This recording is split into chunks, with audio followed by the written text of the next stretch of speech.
ওমা, আপনারা কীর্তন শ্রবণ করতে এসেছেন না? অনেক দূর থেকে এসেছেন, বাবারা মায়েরা সকলে এসেছে। কীর্তন যখন শেষ হবে আপনারা কিন্তু আস্তে আস্তে ঘরে ফিরে যাবেন।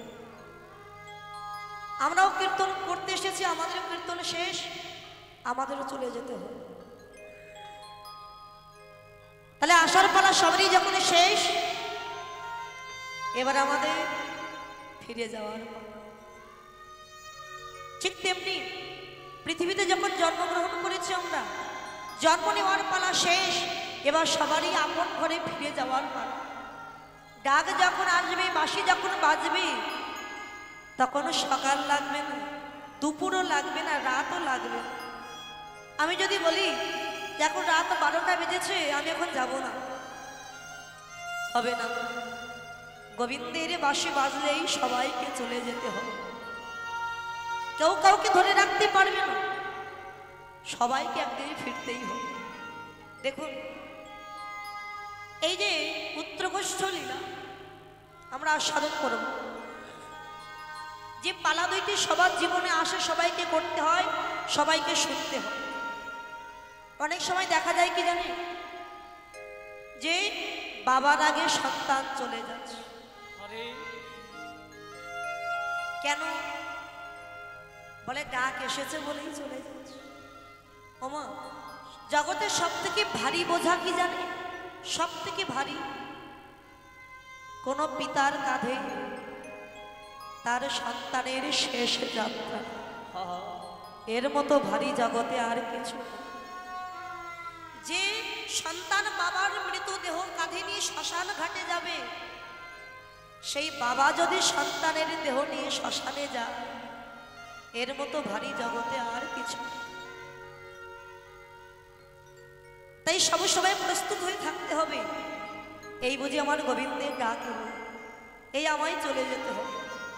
সবসময় কান পেতে বসে থাকো, যেই গোবিন্দের বাঁশি বাজবে, ওপারে যাওয়ার ডাক যেদিন আসবে, সবাইকে বিদায় নিয়ে যেতে হবে। সেই লীলা আস্বাদন করবো আমরা, ভগবান শ্রীকৃষ্ণ উত্তরগোষ্ঠ লীলা। পালার মধ্যে আমরা আস্বাদন করব কেমন করে জীবের গতি হবে, কি করে জীবের মঙ্গল হবে, কি করে উদ্ধার পাবে, এই পালাটির মধ্যে আমরা আস্বাদন করব। যিনীশ্বর পরম কৃষ্ণ সচ্চিদানন্দ বিগ্রহ, যিনি অনাদির আদি গোবিন্দম, সর্বকারণের যিনি কারণ, যিনি বৃন্দাবনে ছিলেন ব্রজেন্দ্র নন্দন কৃষ্ণ, মা যশোদার নয়নে নীলমণি কৃষ্ণ, মুনি ঋষি সাধক সাধিকা গন্ধর্ব কিন্ড হাজার হাজার বৎসর ধরে তপস্যা করছেন, ধ্যান করছেন যে চরণ কমল পাওয়ার জন্য। কিন্তু যে চরণ কমল লাভ করতে পারেন, আজ সেহেন বিরিঞ্চি বাঞ্ছিত ধন, এই কলির আরাধ্য দেবতা পতিতে পাবন আমার গৌরাঙ্গ সুন্দর। আজ আমাদের মতো অত্যাচারী, পাপাচারী, ব্যভিচারী, দুরাচারী এই কৃষ্ণ ভোলা জীবীকে উদ্ধার করবার প্রত্যাশা শ্রীধাম নদিয়া নবদ্বীপের মাঝে গৌর হয়ে আবির্ভূত হয়েছে। সত্যযুগে মুর নামক অসুরকে বধ করে ভগবানের নাম হয়েছিল মুরারি।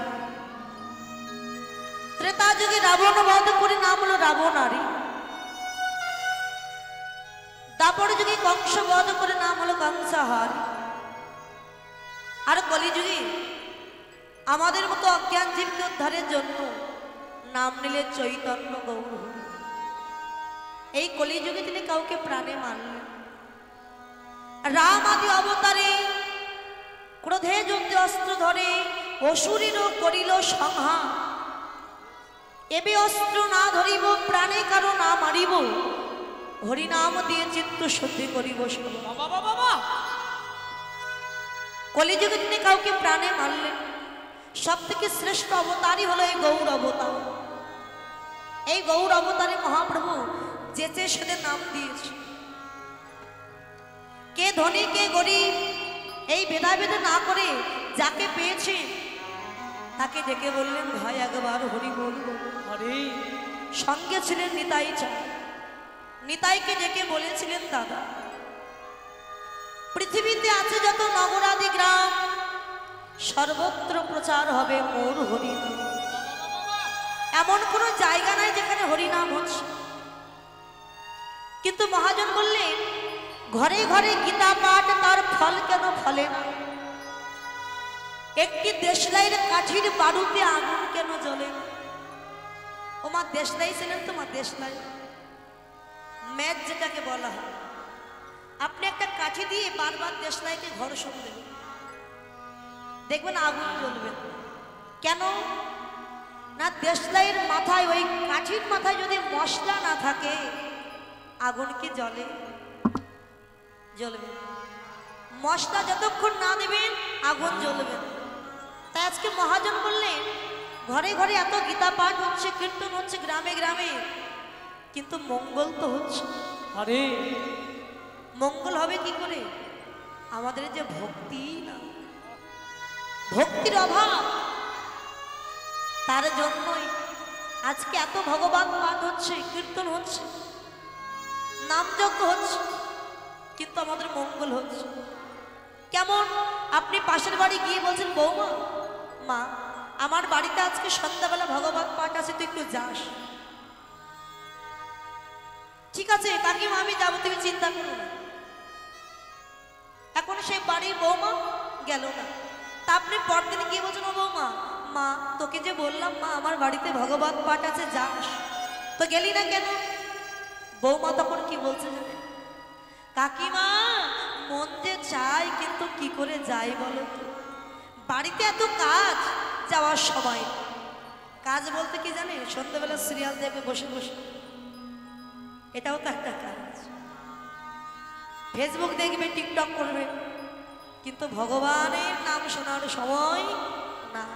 কিন্তু একবারও দেখলাম না আমাদের আয়ু সূর্যটা ধীরে ধীরে অস্তাচলে চলে যায়।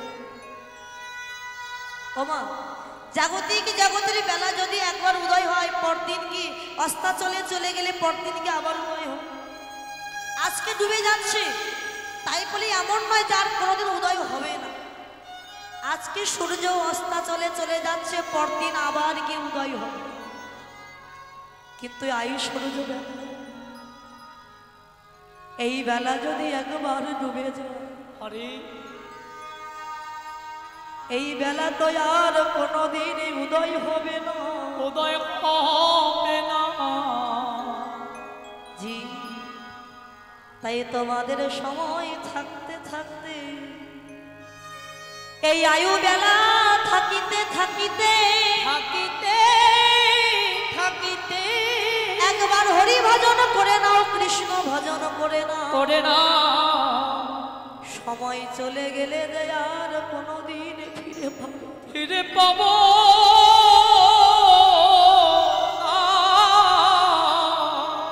এই বেলা ডুবে গেলে আর কোনোদিন উদয় হবে না। বলে জীব তোমাদের হাত পা খোলা থাকতে থাকতে ভগবানকে চেনো। খোলা মানে কেন? আমাদের হাত পা কি বন্ধ না? বাবা এখন তো চলতে পারছি, হাত পা খোলা আছে, কিন্তু যেদিন বন্ধ হয়ে যাবে, চলার শক্তি থাকবে না, বলার শক্তি থাকবে না, মাথায় কিছু ধরে রাখতে পারবো না, সেদিন তো শত চেষ্টা করেও তাকে আর পাওয়া যাবে। এটা আমার কথা নয়, ওই যে প্রমাণ দিলেন মহাভারত। ভীষ্মদেব সরসজ্জায় পড়েছিল, হাতে পায়ে তীরবিদ্ধ, সারা অঙ্গে তীরবিদ্ধ, তীরের উপরে শয়ন করেছে। অর্জুন কৃষ্ণ সকাকে সঙ্গে ভীষ্মদেবকে দেখতে এসেছে। ভীষ্মদেব গোবিন্দের বদনখানা দর্শন করে আঝর ঝরায় কাজ। অর্জুন বললেন, দাদু ও দাদু তুমি কাঁদছো কেন? তবে কি মৃত্যু শয্যায় পড়ে তোমার বড় কষ্ট হচ্ছে? না এই মৃত্যু যন্ত্রণা তুমি সহ্য করতে পারছো না, তাই তুমি কাঁদছো? ভীষ্মদেব বলেছিলেন, অর্জুন মৃত্যু যন্ত্রণার চাইতে অধিক যন্ত্রণা হচ্ছে। এই ভেবে, কি ভেবে, ওরে যখন আমার সময় ছিল, যখন আমার হাত পা খোলা ছিল, তখন আমি ভগবানকে চিনতে পারিনি, জানতে পারিনি। আজ ভগবান স্বয়ং আমার সম্মুখে দাঁড়িয়ে আছে। ওরে আজ আমার ইচ্ছে করছে কি জানিস, একবার ছুটে গিয়ে আমার গোবিন্দের চরণ দুখানা আমার হৃদয়ে মাঝে আমি জড়াইয়ে ধরি।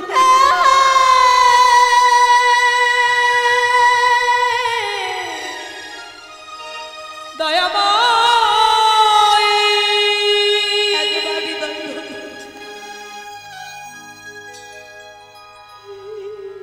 কিন্তু শত চেষ্টা করব আমি যে কৃষ্ণের চরণে পৌঁছতে পারব। অর্জুন দেখলে ভীষ্মদেবের মাথাটা মাটিতে ঝুলছে। দাদু তোমার মাথা মাটিতে ঝুলছে, রাজপ্রাসাদ থেকে একটা রাজ বালিশ এনে দেব তোমার মাথা। নারে অর্জুন, ওই বিষয়ের বালিশ আমি আর মাথায় দিতে চাই।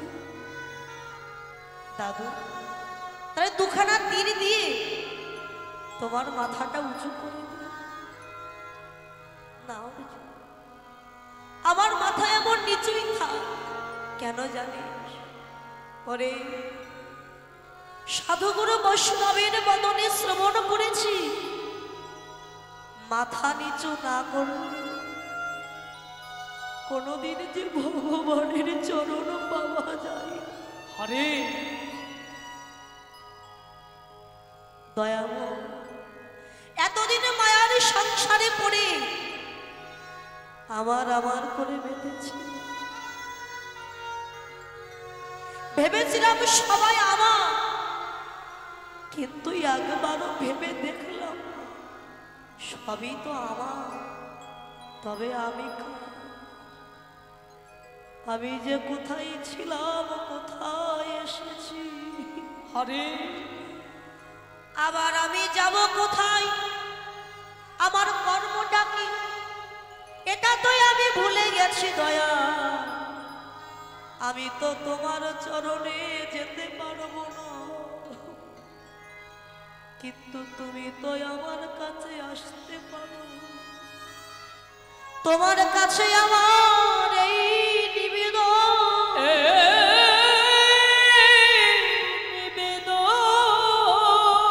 আমার প্রাণ পাখি যখন উড়ে যাবে,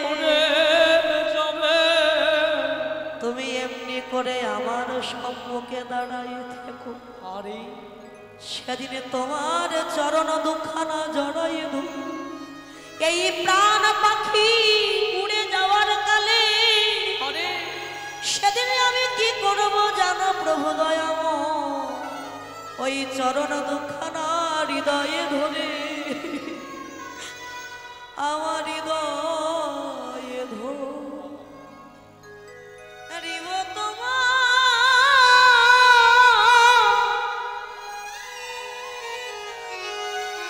তোমারও দুটি চরণ গো।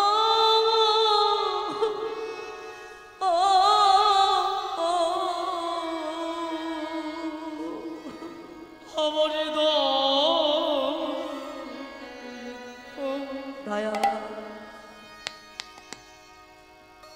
হেরে বদ্ধমা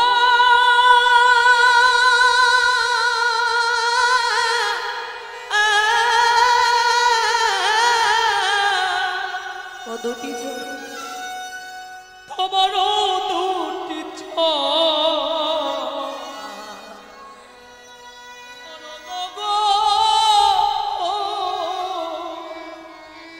আর নয়নে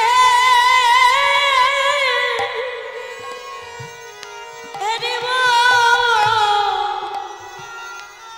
হেরিব সদা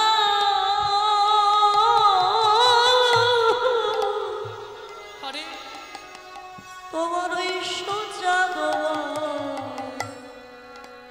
বদন গো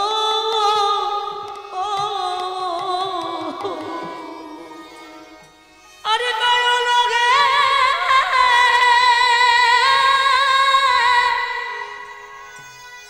রিব সাদা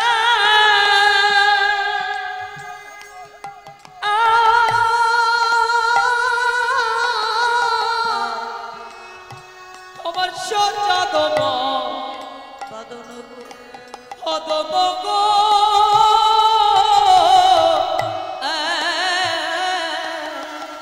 সেদিনে যেন চরণ ছাড়া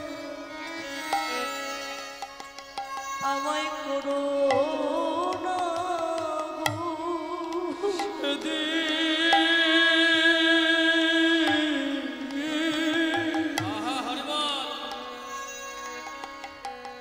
সেদিন চরণ ছাড়া আমায় কোনো না গো। প্রভু তোমার ওই চরণে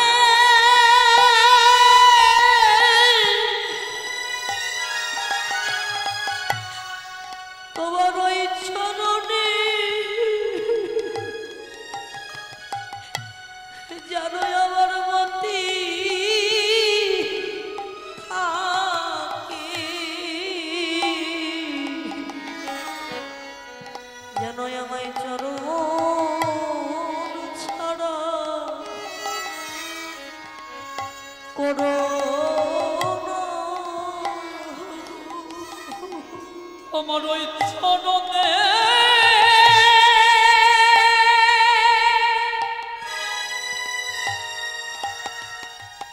প্রভু গো, প্রভু গো,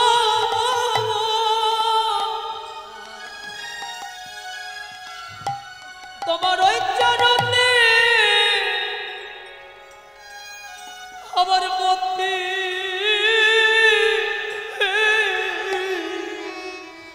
মতি থাকে যেন আমার চরণ ছাড়া আমায় করো না গো। তোমার ওই চরণে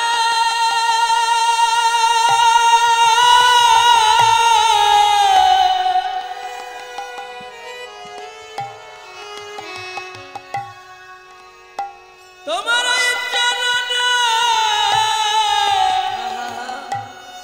জনমতি থাকে।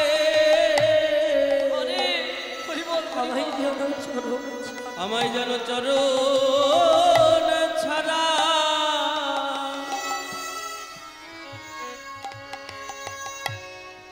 করো না রে। শুধু এ জন্মে না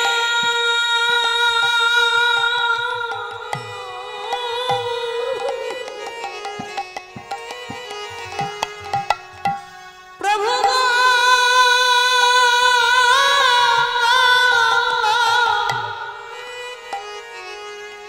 এ জন্মে না প্রতি জন্মে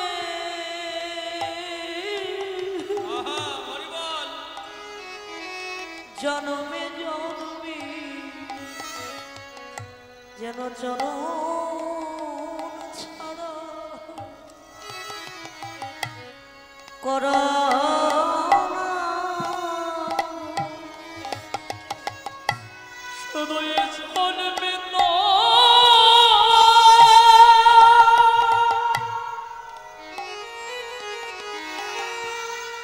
ওগো প্রভু গো,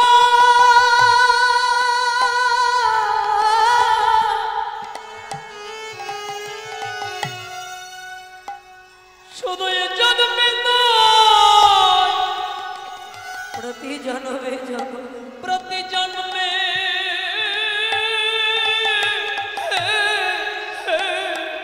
জন্মে জন্মে অগো প্রভু গো যেন চরণ ছাড়া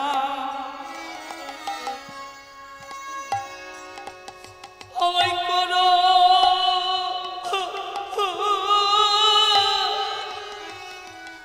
আমায় করো দয়া শরীরে যেন তোমার চরণ আমি পাই। তোমার লীলা খেলা বড় বোঝা নাই, কাকে কাদাও কাকে হাসাও কেউ বলতে পারে। আজ আমি শেষের দিনে জানতে পারি তুমি বিনা আপন কেউ। ওগো দয়াল তোমার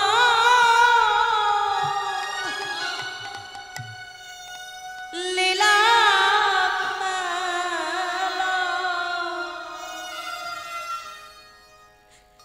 দয়াল তোমার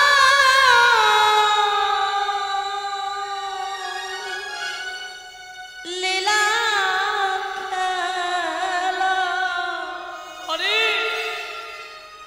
বোঝা বড়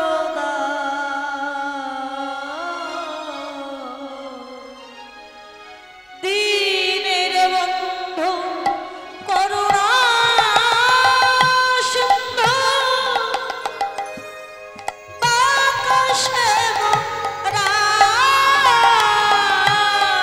দিনের বন্ধু করুণা সিন্ধু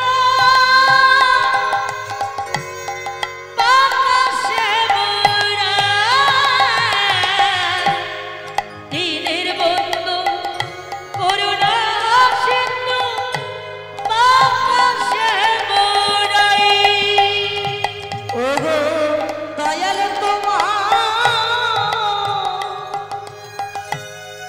লীলা খেলা দয়াল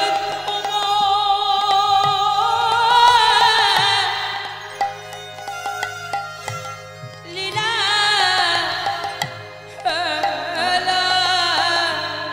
বোঝা বড় দায়।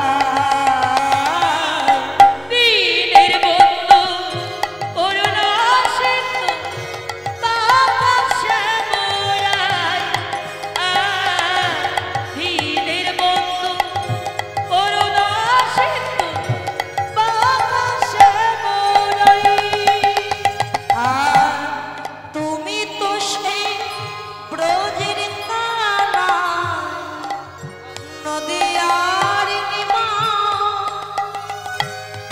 বিষ্ণু প্রিয়ার বুকের ধন যশোদার জীব।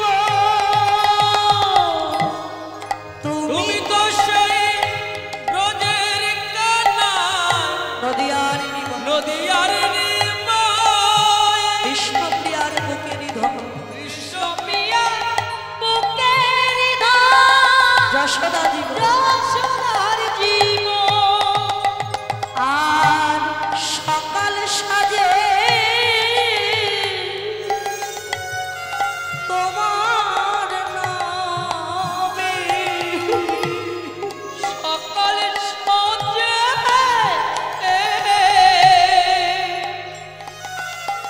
তোমার নামে আর সকাল সাজে তোমার নামে সকাল সাজে তোমার হবে ওই সুখ সারি গায়। দিনের বন্ধু করুণা সিন্ধু বাতাসে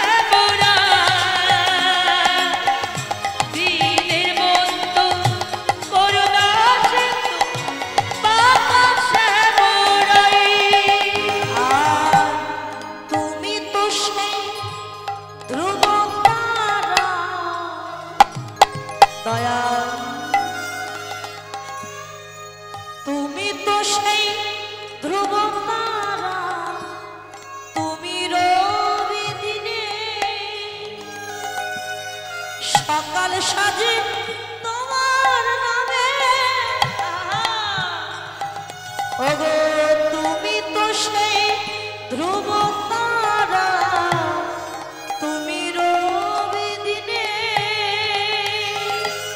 তোমার নামে পাগল যারা তারা তোমায় খোঁজে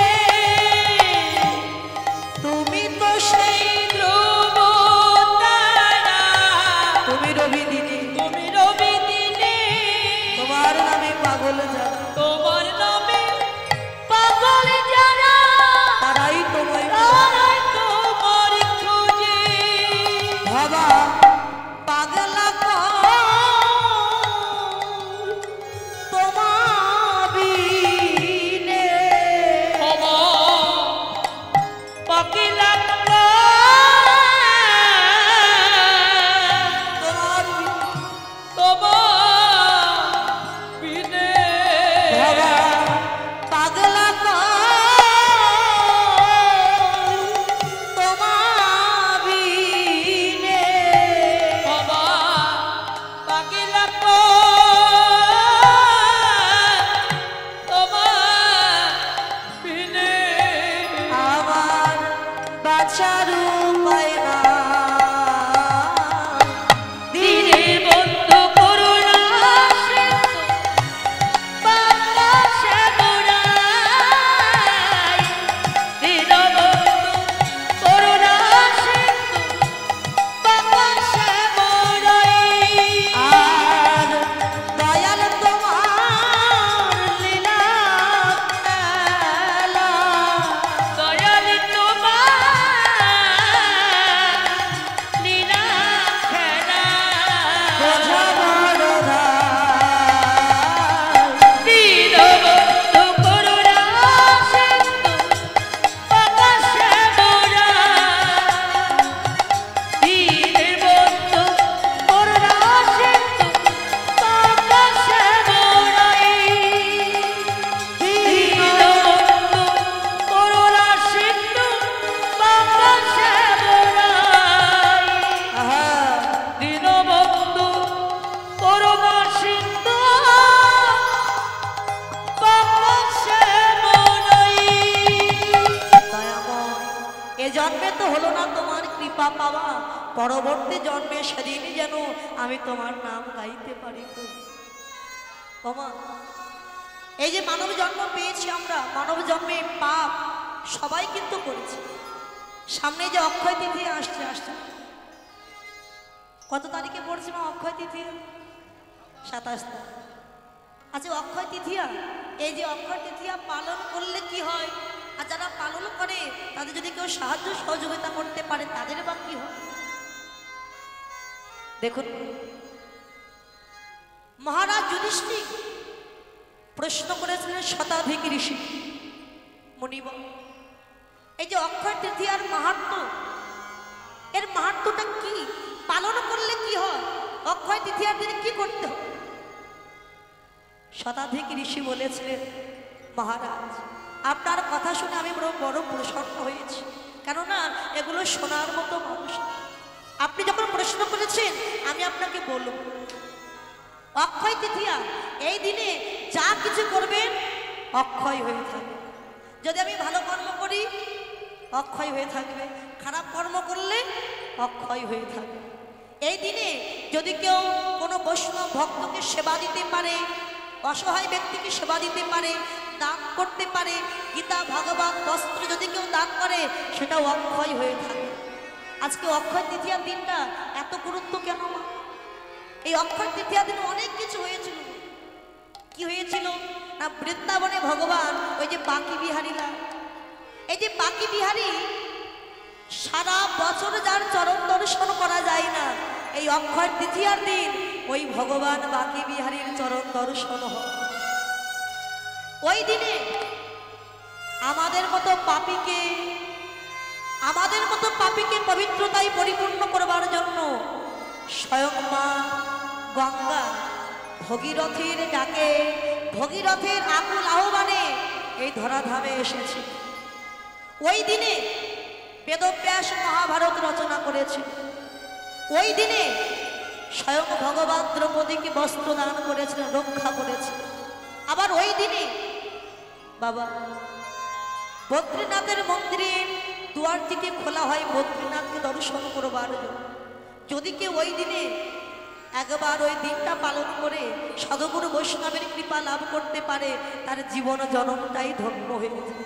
তাই অক্ষয় তৃতীয়ার দিন যদি কেউ সূর্য উদয়ের আগে স্নান করে মন্দিরে গিয়ে যদি একবার আমার মদন গোপালকে পূজা করতে পারে, ওই দিন ঠিক আছে, অনেক দূর বুঝতে পেরেছি, জয় রাধে। ওই দিন ভগবানের অঙ্গে চন্দন লেপন করুন, কেননা ওই দিনে চন্দন যাত্রার শুরু হয়েছিল।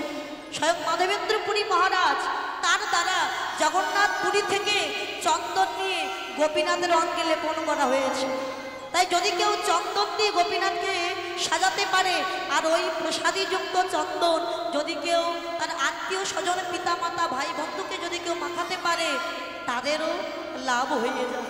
অক্ষয় তৃতীয়া আসছে, এতদিন যা পাপ করেছি মা, ওই দিনটা অন্তত একটু ভালোভাবে চলতে হবে।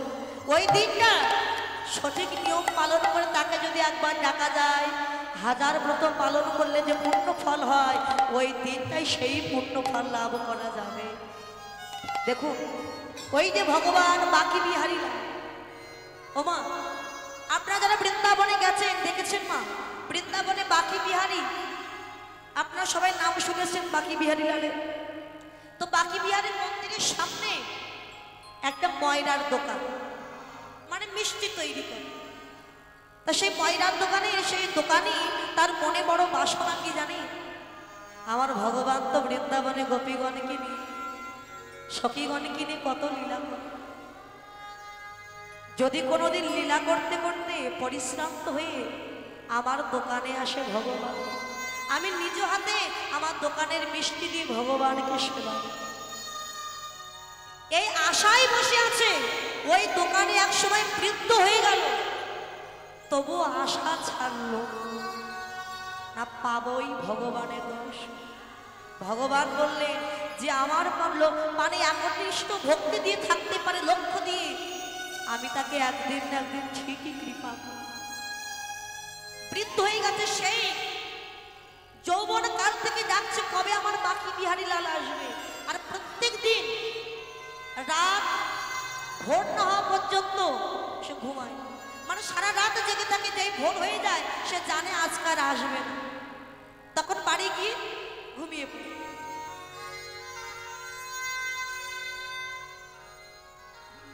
প্রত্যেক দিন ভোর না হওয়া পর্যন্ত সে ঘুমায় না, সারা রাত জেগে থাকে ওই দোকানে। দোকান খোলা রাখে, যদি কোনোদিন ভগবান এসে ফিরে যায়, যদি আমি তাকে দর্শন না পাই, তার সেবা না দিতে পারি। বৃদ্ধ হয়ে গেছে, আজও ভগবানের অপেক্ষায় বসে আছে।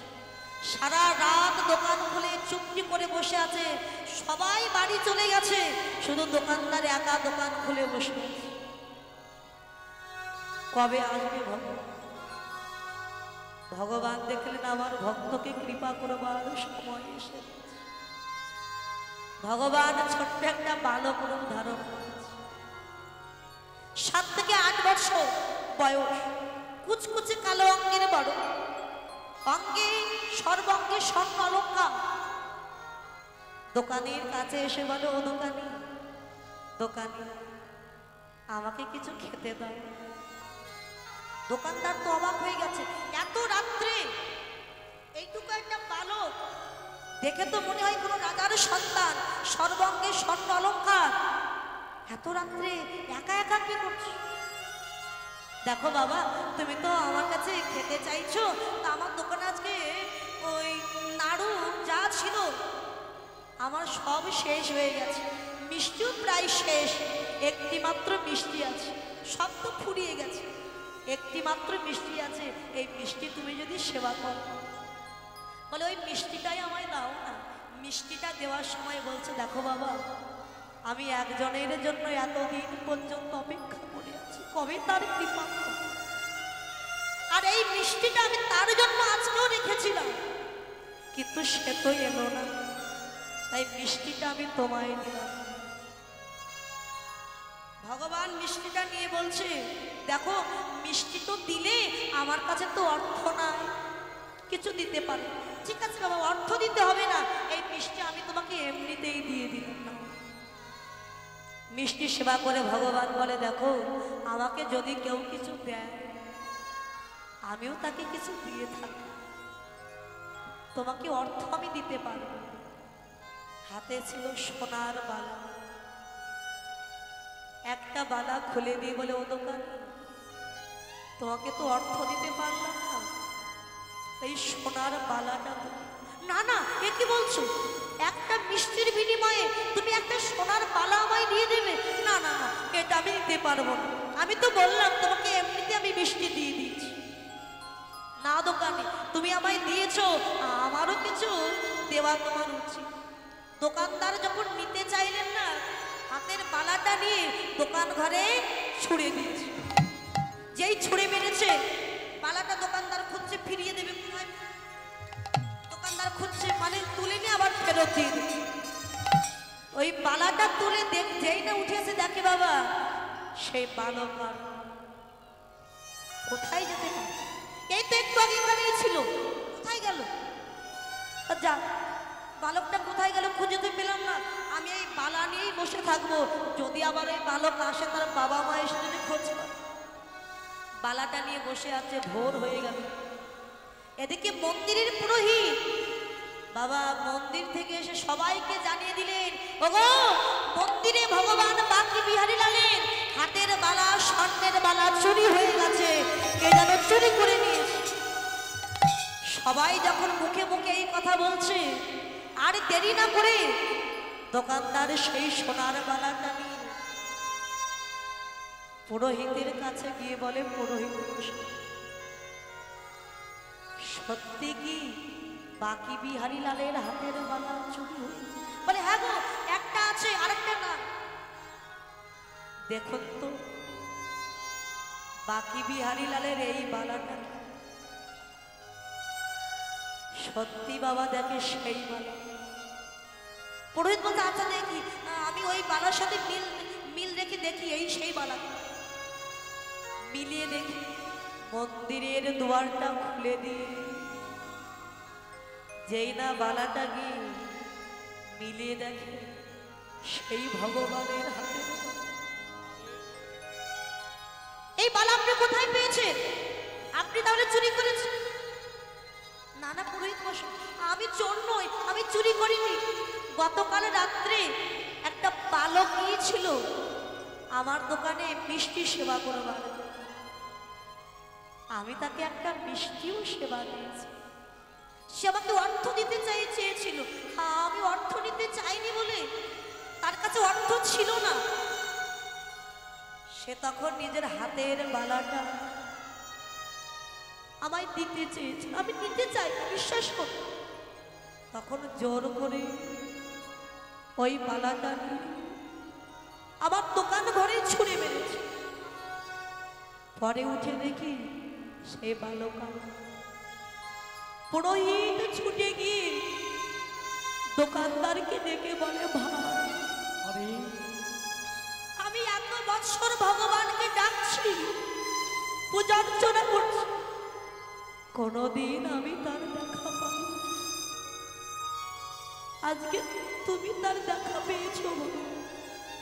নিজ হাতে তুমি আমার ভগবান বাকি বিহারীকে শোভা দিয়েছ, আমার ভাগ্যে তো হলো। ওরে ভাই, তুই যে পরম ভক্ত ভাব, শুনেছি ভক্ত সঙ্গ পেলে এই মানব জন্ম নাকি ধন্য হয়ে যায়। ভাই, আমার ভাগ্যে তো হলো না মদন গোপালের দর্শন, তোর মতো ভক্তের দর্শন যখন হয়ে গেল, কেন আর দূরে দাঁড়ায় আছি ভক্তরে, একবারে আয়াই ভক্ত, ভক্ত আমার হৃদয়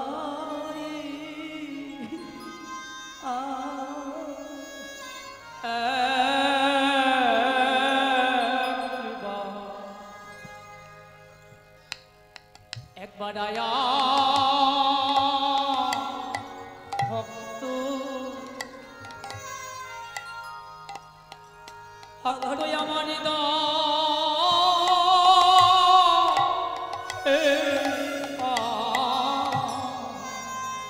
আমার তাপিত হৃদয়,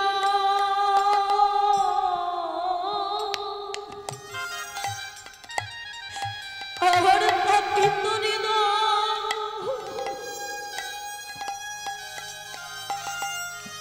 আমার তাপিত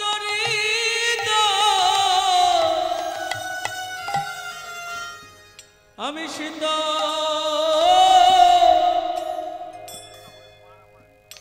শীতল করি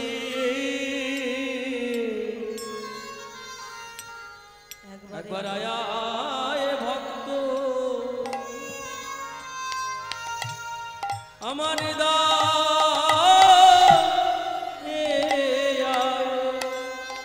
আমার তাপিত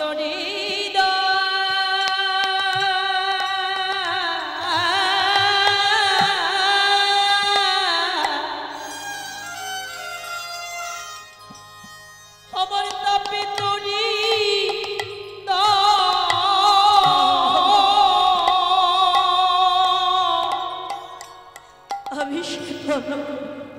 আমি শীতল করি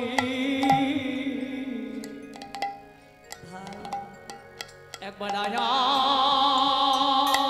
ভক্ত আমার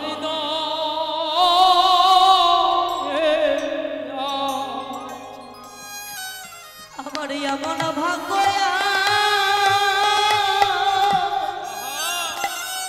হয় কি না একবারে আয় ভক্ত হৃদয়, আমার এমন ভাগ্য রাধে রাধে আর হয় কি না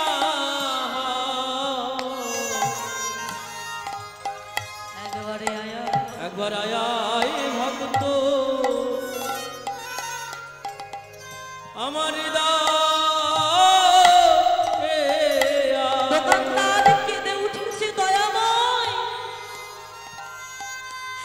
এতদিন তোমার আশায় আমি বসেছিলাম, সেই যখন আমায় দেখা দিল আমি তোমায় চিনতে পারিনি। আমি অজ্ঞান মূর্খ জ্ঞানন্ধ, আমি তোমায় চিনতে পারি। আজ যেমন নিজ গুণে তুমি আমায় দেখা দিয়েছ, শেষের দিনে আমার প্রাণ পাখিটা উড়ে যাওয়ার কালে সেদিনে যেন আমায় ভুলে যেও না। ওই ভব নদীর পারে গিয়ে যদি আমি একা একা দাঁড়াইব, আমার সেদিন তো পারের পরিবর্তে আমাদের কিছু থাকবে না। সেদিন পারের পরি কি হবে জানো, এই ভক্তের চরণ ধুলি হবে ভব পারের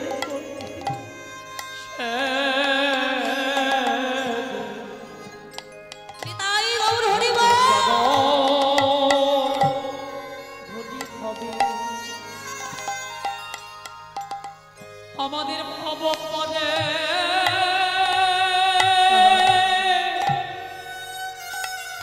ভব পদের করি যেদিন প্রাণ পাখি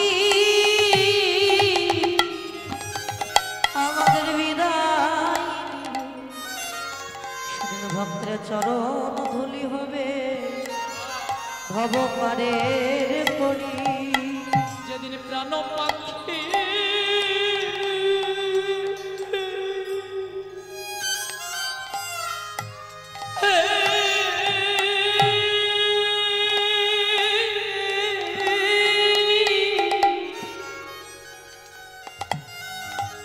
আমার প্রাণ পাখি যেদিন রাধে রাধে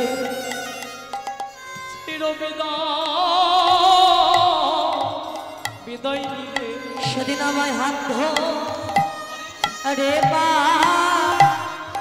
করে দিও, যেদিন প্রাণ পাখি আমার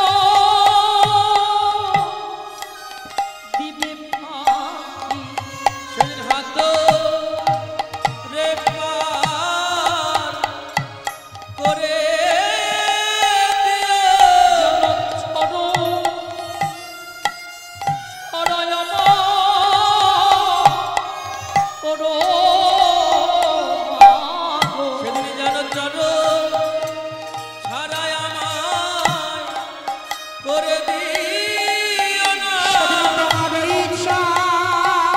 চরণে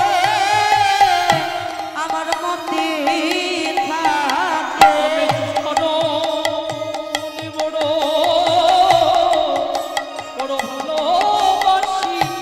যেন ওই চরণে মতি থাকে।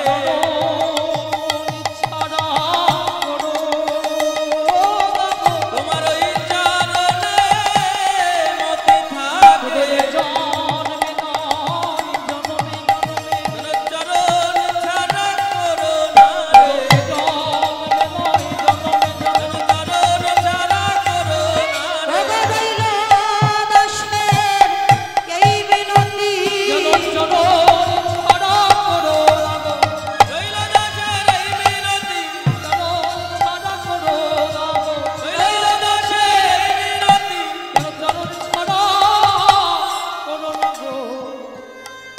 দেখো তোমার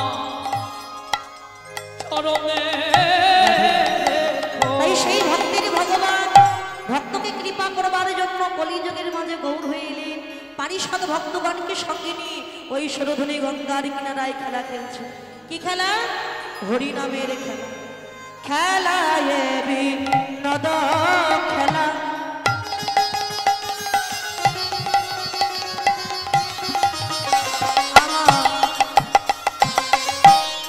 আমার গৌরবন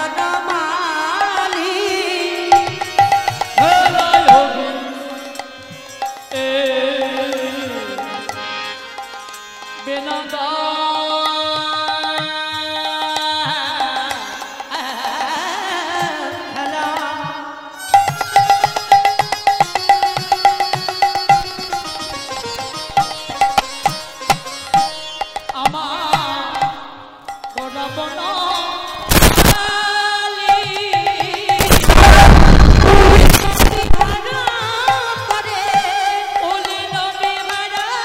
খেলা। ওরে পুলি নবী হারো করে। আর পুলিন বিহার করে যত ভক্ত মণ্ডলী।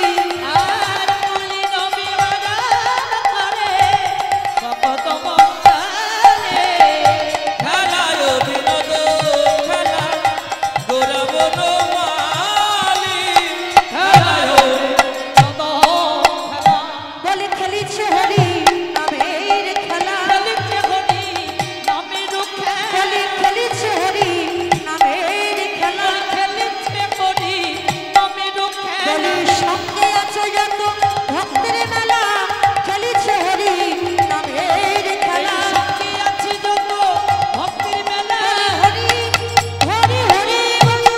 সঙ্গে আছে যত ভক্ত মেলা। হরি হরি হরি বলো।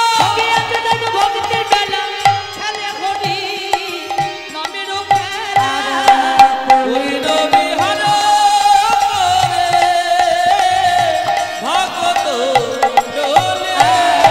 পুলিন বিহার করে ভক্ত মণ্ডল। খেলাই বিনোদ খেলা। আচ্ছা মা, বিনোদ মানে কি মা? ও মা, বিনোদ মানে কি মা? বিনোদ মানে হলো নতুন। আজকে নতুন খেলা খেলছে মহাপ্রভু, সেটা হচ্ছে হরি নামের খেলা। সেই হরি নামের খেলাটা আজ আমরাও খেলবো। সবাই মিলে করো তালি দিয়ে হাত তুলে রাধে রাধে। সবাই মিলে হাত তুলুন। সবাই কেউ হাত নিচে নামিয়ে রাখলে হবে। তোরা দেখবি যদিয়া ওই সোনার নদিয়া হরি বল। সচি মাতার দোলালিয়া বন্ধ হয়ে গেছে। নেচে নেচে যা তোরা দেখবি যদি আই বাহ বাহ, হাত ধসে পড়ছে কেন? সোনার নদিয়া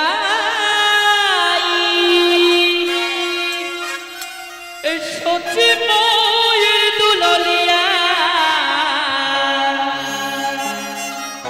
নেছে নেছে যায়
নদিয়ার ছিনরা ভক্ত বল চিত জোড়া ভক্ত বল গোরা দেখবি যদি আয় সোধাই নদিয়ায় সবজি বলি দুলালিয়া নেচে নেচে যায় দেখবি যদি আয় সোধাই নদিয়ায় সবজি বলি দুলালিয়া নেচে নেচে যায় সবাই মারা উলুকালি গো উলুকালি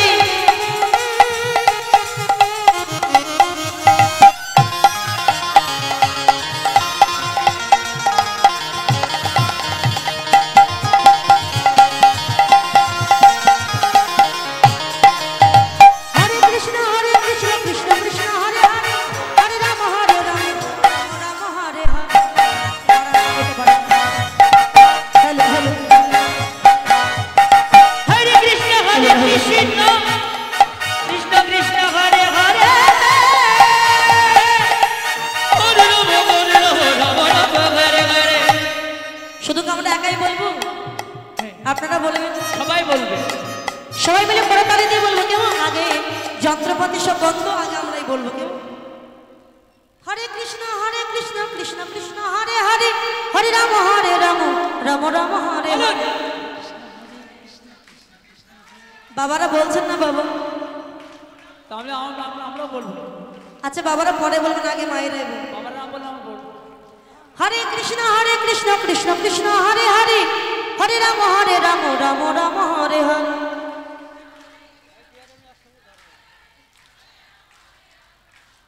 মায়েরা এবার বাবারাই বলবে মায়েরা বন্ধ করুন হরে কৃষ্ণ কৃষ্ণ কৃষ্ণ হরে হরে হরে রাম রাম রাম হরে হরে হরে কৃষ্ণ কৃষ্ণ হরে হরে আবার বাবাদের গলায় জোর নেই মায়েদের গলায় জোর আছে তাহলে বাবারা ফিরে গেল মায়েদের গলায় এমনি জোর হয় কেননা শাশুড়ির সঙ্গে ঝগড়া করার সময় দেখুন না এ মা দাঁড়া তোর তাই না মা? এবার সবাই একসঙ্গে হরে কৃষ্ণ কৃষ্ণ কৃষ্ণ হরে হরে হরে রাম রাম রাম হরে হরে হরে কৃষ্ণ কৃষ্ণ কৃষ্ণ হরে হরে হরে রাম রাম রাম হরে হরে হরে কৃষ্ণ কৃষ্ণ হরে হরে হরে রাম রাম হরে হরে হরে রাম কৃষ্ণ কৃষ্ণ হরে হরে হরে রাম রাম হরে দেখবি যদি আয় নদী আয় সবাই দুলালিয়া নেচে নেচে যায় দেখবি যদি আয় সোনার নদী আয় সবাই দুলালিয়া নেচে নেচে যায় দেখবি যদি আয় সোনার নদী আয় সবাই দুলালিয়া নেচে নেচে যায় দেখবি যদি আয় সোনার নদী আয় সবাই দুলালিয়া নেচে নেচে যায় দেখবি যদি আয় সোনার নদী আয় ওই সবজি মায়ের দুলালিয়া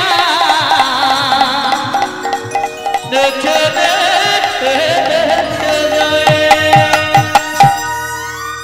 গৌরী নৃত্য করছেন এক্ষুনি কোথায় সুরধনী গঙ্গার কিনারায় পারিষদ ভক্তগণকে ওমা মহাপ্রভু লীলা করেছিলেন আনুমানিক 540 বছর আগে নদিয়া নবদ্বীপে তিনি এসেছিলেন তাহলে এত বছর যদি আগে তিনি আসেন আজকে এক্ষুনি মহাপ্রভু নৃত্য করছেন কি করে প্রভু তো নাই নবদ্বীপে শ্রীমদ্ ভগবতী প্রমাণ দিলেন মহাপ্রভু জগন্নাথ ক্ষেত্রে গিয়ে শ্রী বিগ্রহকে দর্শন করে বিগ্রহের সঙ্গে লীন হয়েছে আবারও ভগবতী বললেন না মহাপ্রভু সমুদ্রে অতল গর্ভে প্রবেশ করেছে তাহলে প্রভু যদি মারা যান এক্ষুনি নৃত্য করছে কি পারিষদ ভক্তগণকে নিয়ে বলে গৌর হরেই নৃত্য করছে লীলা অতীত বর্তমান ভবিষ্যৎ প্রভু ছিলেন আছেন থাকবেন যতদিন জগতে ভক্ত আছে ভগবান কোথায় দেহের মধ্যে বিন্দু রূপে আছে কৃষ্ণ ধন রে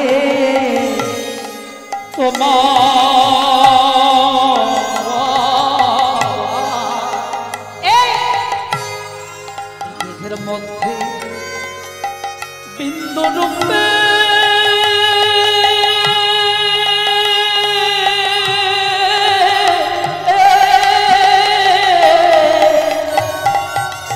তোমার আছে কৃষ্ণ ধন রে আর তত্ত্ব জেনে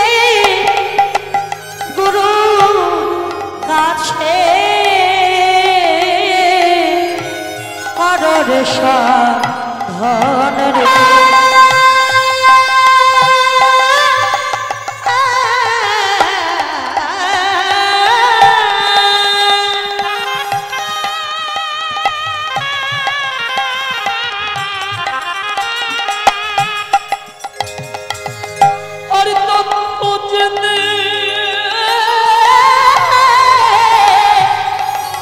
এই গুরু কাছে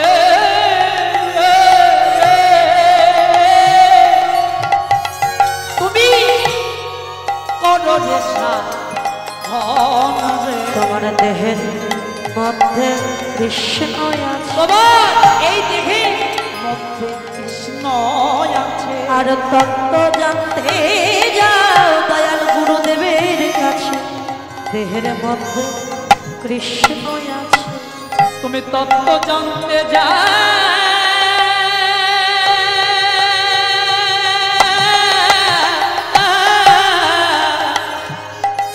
তুমি তত্ত্ব জানতে